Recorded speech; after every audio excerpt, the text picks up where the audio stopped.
Let's talk about the presidential election, Gordon, before we get into some futuristic growth changes here for North America. What do you see happening here? Politically has never been one of my my suits. I haven't, personally or otherwise. I mean, my work is very focused on what has been and what might be. But I was last May of 2007, I was a keynote speaker at the Edgar Cayce organization in Virginia Beach. Mm-hmm. And we had an open forum when I was in a higher states of consciousness. And many of the questions, as we would suspect, were about, what's going to happen to society, what's going to happen to earth changes, what's going to happen.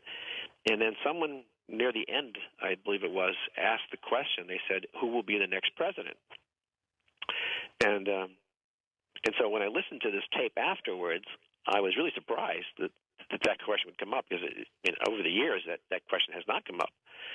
Anyways, the response that I gave in the higher states was that Lincoln would occupy the White House again. And then, fortunately, the next person in line asked a question, followed up on that and said, well, who's Lincoln today? Exactly. And the answer was Obama. Now, back then, he wasn't even considered as a serious contender. Now, since then, he has. And, whether he becomes the next president or not, he has done what I think this consciousness movement is about. He's given hope to a lot of young people that change is possible. I had said in 2006 that the next election would be about change of society and change of our political structure. And that would be the main focus of it. And that seems to be occurring.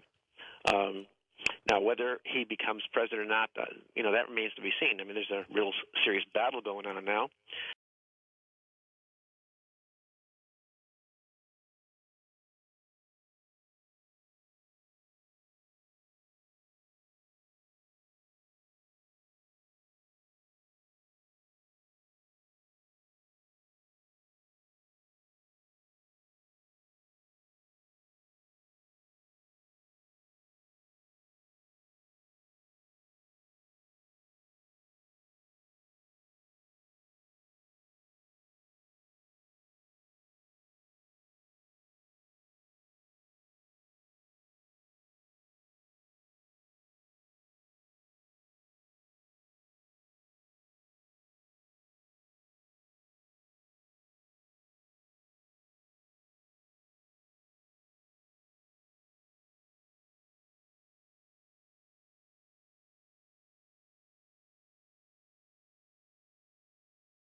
For the average American traveler, a problem at the airport is nothing out of the ordinary.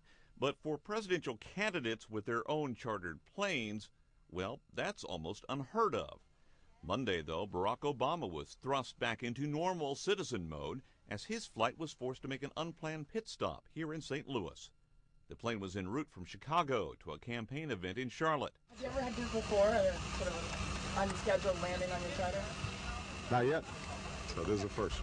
Officials say an emergency slide in the plane's tail deployed in flight, making it difficult for the pilot to keep the aircraft level.